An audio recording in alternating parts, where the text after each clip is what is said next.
পাকিস্তানের একজন মন্ত্রী আমাদের গতকাল বলেছিলেন, বারবার শুনিয়েছি, আবার শোনাবো, কারণ এই মন্ত্রীর নির্লজ্জতা, এই মন্ত্রীর নির্লজ্জতা না, এই মন্ত্রীর ধৃষ্টতা, মন্ত্রীর মূর্খামি, এই কি বলবো এদেরকে, কোনো ভাষার বাইরে। এই পশুমন্ত্রী সে কি বলছে জানেন? 130টা পরমাণু বোমা আমরা ভারতের দিকে তাক করে রেখেছি। বুড়ো বয়সে কথা বলতে পারছেন না, আবার বড় কথা নেই 130টা পরমাণু বোমা স্যার বলছেন। কিন্তু কি বলেছেন শুনবো, তারপর আমি সালাউদ্দিন সাহেবের কাছে যাবো। শুনুন। कह दिया ना कि अगर हमारा पानी बंद करेंगे तो फिर जंग के लिए तैयार हो जाएं। ये जो गोरी शहीन गजनवी ये चौकों में सजाने के लिए नहीं हमने रखे हुए, ये हमने हिंदुस्तान के लिए रखे हैं बाबा। ये जो 130 एटॉमिक हमारे पास वेपन है वो हमने सिर्फ मॉडल बनाने के लिए नहीं रखे हुए, और आपको पता ही नहीं कि हमने पाकिस्तान के किस किस हिस्से में रखे हुए हैं। ये जो बैलिस्टिक मिसाइल हैं, ये जो क्रूज मिसाइल हैं, ये जो शाहीन है, गौरी है, ये मैं फिर दोहराने लगा हूं, ये हमारे चौकों में नहीं है, ये हमारे बिल्कुल आप इनका रुख आपकी तरफ है और किसी की तरफ नहीं है। तो इसलिए ये सोचना भी ना, अगर सोचोगे भी तो उसका खमियाजा आपको भुगतना पड़ेगा। সালাউদ্দিন সাহেব, অনেক দিন পর কিশোরগঞ্জ অগ্নিবাণে আপনাকে স্বাগত। অনেকদিন দেখা হয়নি, আপনি কেমন আছেন স্যার? আর দ্বিতীয় কথা হচ্ছে স্যার, আপনি বাংলাদেশে বসে আছেন, পাকিস্তান ফড়ফড় ফড়ফড় করছে, মৃত্যুর আগে যেমন ফড়ফড় ফড়ফড় করে, আর সেই ফড়ফড় দেখে বাংলাদেশের বসে কিছু কি বলবো তাদেরকে, বাংলাদেশের কিছু চুনোপুটি, স্যার আপনাদের কথা বলছি না, কিছু চুনোপুটি, তারা ভাবছে পাকিস্তান হচ্ছে আমাদের পিতা, পাকিস্তানের হয়ে কথা বলার সময় এসেছে। এই পিতা কি কাণ্ড ঘটিয়ে গেছিল ভুলে গেছে স্যার তারা, বলুন। অনেক অনেক ধন্যবাদ কিশোর ভাই। দেখুন, এই পাকিস্তান নামটা শুনলেই আমার রক্তে আগুন লেগে যায়।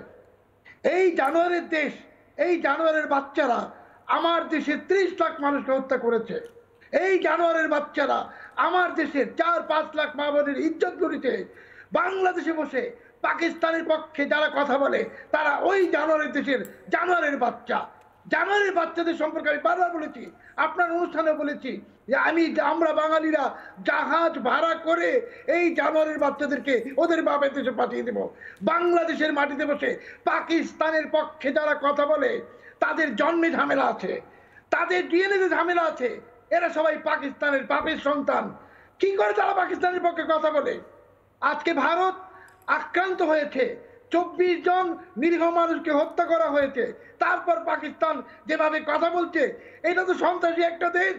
এই জঙ্গিরাজ আসিম মনিরের জেলা চামুন্ডরা বলছে, কিন্তু পাকিস্তান জানে না ভারত পাকিস্তানকে ভাতে মারবে, পানিতে মারবে, পারমাণবিক অস্ত্র ব্যবহার করার কোনো দরকার পড়বে না।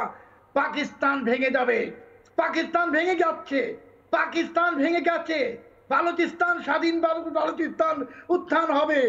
পাকিস্তান বলে কোনো দেশ 2027 সালের পর আর এই পৃথিবীর বুকে থাকুক, এটা আমরা বাঙালিরা চাই না, আমরা কেউই চাই না। কারণ একটি জানোয়ারের দেশের এই পৃথিবীতে থাকার কোনো অধিকার নেই। পাকিস্তানি যারা এখন বসে বসে বড় বড় কথা বলছে, আর বাংলাদেশে বসে বা অন্যান্য দেশে বসে যারা পাকিস্তানের পক্ষে কথা বলছে, তাদের জন্য আমি শুধু এইটুকুই বলবো যে তোমাদের জন্মে ঝামেলা আছে। আমার প্রশ্ন আছে সালাউদ্দিন বাবু, এই জঙ্গলি জানোয়ার পাকিস্তানেরা 1971 সালে অপারেশন সার্চলাইটের নামে বেছে বেছে বাঙালিদের, হিন্দু মুসলমান নির্বিশেষে, যারা বলছে ইসলাম হিন্দু খ্রিস্টান ইত্যাদি, তারা জানুন হিন্দু মুসলিম নির্বিশেষে বাঙালিদের বেছে বেছে বাঙালি মায়েদের চুলের মুঠি ধরে বার করে করে তাদেরকে ধর্ষণ করেনি স্যার, করেনি? আপনি বলুন, মনে করান এই জঙ্গলি জানোয়াররা কি করেছে। দেখুন, আমি তো আগেই বলেছি যে জঙ্গি জানোয়ারের তো কোনো ধর্ম নেই। এই পাকিস্তানি জঙ্গির বাচ্চারা, জানোয়ারের বাচ্চারা আমার দেশে 30 লাখ মানুষকে হত্যা করেছে, 4-5 লাখ মা বোনের ইজ্জত লুটেছে। আজকে বালুচিস্তানে 2 লক্ষ মানুষকে হত্যা করেছে, হাজার হাজার মা বোনের ইজ্জত নষ্ট করছে। এই জঙ্গির দেশ, এই জানোয়ারের দেশ, এই দেশের থাকা, এই দেশের কোনো অস্তিত্ব থাকার কোনো কারণ নেই, কোনো কারণ নেই।